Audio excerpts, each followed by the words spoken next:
그래서 인간은 합리적 지향성을 가진 존재라고 봅니다. 합리적 존재가 아니라 합리적 존재가 되고자 지속적으로 노력하는 존재다. 즉 최선의 우리가 이상적이고 이상향이라고 바라보는 합리성까지는 도달할 수는 없지만 그래도 인간은 그 합리적인 대안을 하려고 합리적으로 사고하려고 꾸준히 노력하는 존재라고 가정을 합니다. 이게 합리 모형과 만족 모형이 인간을 바라보는 가장 큰 차이라고 볼 수 있죠.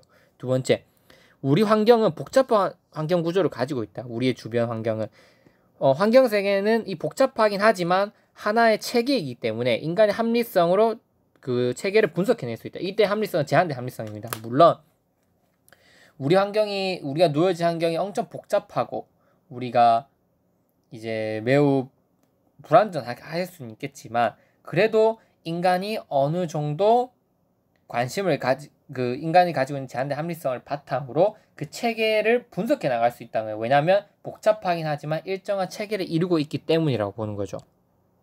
모든 게 체계적으로 이루어져 있지 않습니까? 사실상 생각해보면 우리 신체 조직도 마찬가지로 어떤 조직, 어떤 기관, 어떤 세포 단계로 위계 구조를 이루고 있고 이 체계라고 하는 건 뭐냐면 딱 하나만 생각하시면 돼요. 환경이 복잡하긴 하지만 그래도 우리가 주어진 환경은 어느 정도 위계를 이루고 있다. 그게 이 사이먼이 바라본 핵심 포인트입니다. 그래서 인간의 몸도 복잡해 보이지만 어떻게 보면 뭐 조직, 기관, 세포 단계로 위계화되어 있습니다. 우리가 보는 언어도 마찬가지예요. 우리가 읽는 하나의 글도 딱 봤을 때는 하나의 글이 딱 주어지면 매우 어려워 보이고 이게 의미가 뭐지? 매우 어려워 보일 수는 있습니다. 하지만 가장 작은 단어 단위부터 단어, 그 다음에 문장, 그리고 문당, 그리고 이 전체 이렇게 단어에서 구에서 문장에서 문단 이런 구조로 위계화되어 있지 않습니까? 그래서 위계화되어 있기 때문에 우리가 제한된 합리성을 가지고 있기 때문에 이걸 분석해낼 수 있다는 거예요. 분석해낼 수 있고 충분히 하지만 그 과정에서 최선의 선택을 하는 걸 할 수는 없겠지만 그래도 어느 정도 우리가 합리적으로 그걸 분석해낼 수 있다. 왜? 환경은 위계를 이루고 있기 때문에 우리에게 놓여진 환경은. 그 다음 세 번째, 이런 합리성을 주장하기도 하지만 그 과정에서 직관과 감정이라고 하는 걸 또 중요시 여깁니다. 사이먼. 왜냐하면 자신이 학습한 것을 바탕으로 그것을 융합하는 능력을 직관으로 봤어요. 그러니까 이전에 배웠던 능력을 바탕으로 그것을 뭔가 한순간에 딱 캐치해낼 수 있는 능력. 그러니까 내가 가지고 있는 사전에 파악했던 나의 어떤 지식들이 융합되어서 어떤 사물이나 어떤 현상을 봤을 때 저거는 뭔 것 같은데 일단 판단할 수 있는 능력이 있지 않습니까? 그 직관이 합리적인 선택을 하는데 유의미한 영향을 줄 수 있다고 본 거예요. 그래서 이 직관도 따지고 보면 중요하다고 이렇게 주장을 한 겁니다. 틀린 말 아닌 것 같아요.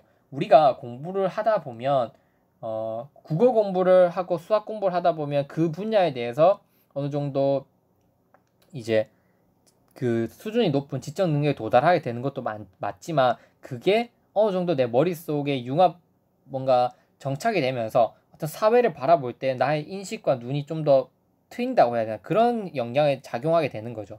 어떤 심리학에 대해서 배우게 된 다음에 어떤 학교 현장에서 아이들의 행위를 보았을 때 저 아이들의 행위는 이러하기 때문에 이렇게 된 거야. 뭔가 안 보였던 부분들이 보이기 시작하는 거 있지 않습니까? 이해되지 못했던 부분들이 이해되기 시작하고 뭔가 분석하지 못했던 것들이 분석되기 시작하고 그런 것들은 내가 이때까지 배웠던 배웠던 지식들을 바탕으로 융합돼서 그 바라본 직관에 의해서 가능하다고 본 거예요. 따라서 합리적 선택을 하는 그 과정에서 이 직관이라고 하는 요소도 매우 중요하게 작용한다 이렇게 볼 수 있죠.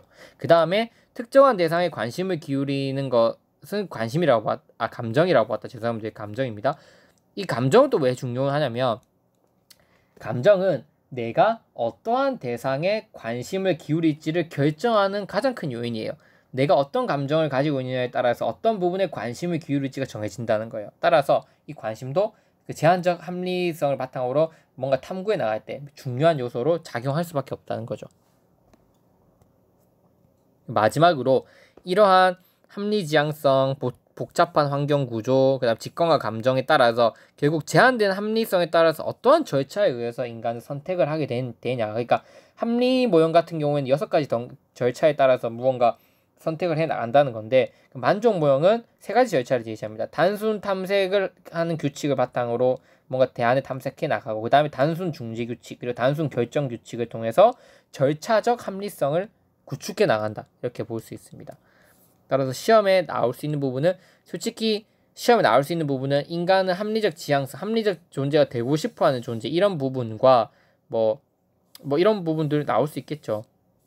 저는 만약에 제가 교육학 출제를 잘하면 저는 합리 모형 아니면 이제 만족 모형 이런 것들을 충분히 인명 교육학 문제에 낼 수 있다, 내고 싶어 할 것 같아요. 전 왜냐면 이 정책 의사결정 모형 앞에서 계속 설명드렸던 것처럼 우리 일상생활에서 우리는 항상 놓여져 있는 환경입니다. 무언가를 결정해야 되는 거.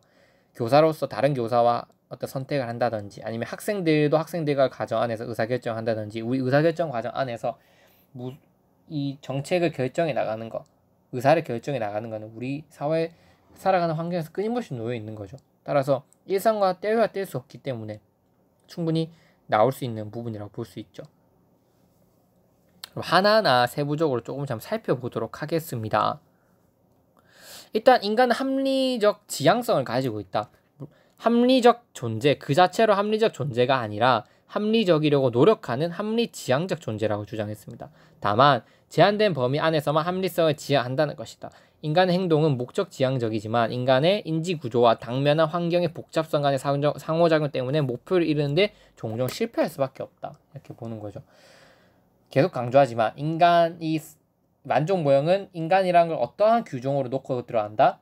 인지구조의 제한성, 복잡한 환경 구조로 인해서 최대한 합리적인 의사결정을 내리는 것은 불가능하다. 우리의 이상적인 판단 어떤 수준의 어떤 합리적인 판단하는 건 불가능하다.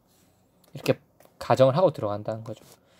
두 번째, 특징을 서술하라면 이렇게 합리 지향성을 가지고 있는 존재다. 이렇게 서술해 주시면 됩니다. 두 번째, 우리가 놓여져 있는 환경은 복잡한 환경의 구조를 가지고 있지만 그 안에는 위계 구조를 가지고 있다. 이게 핵심 포인트죠.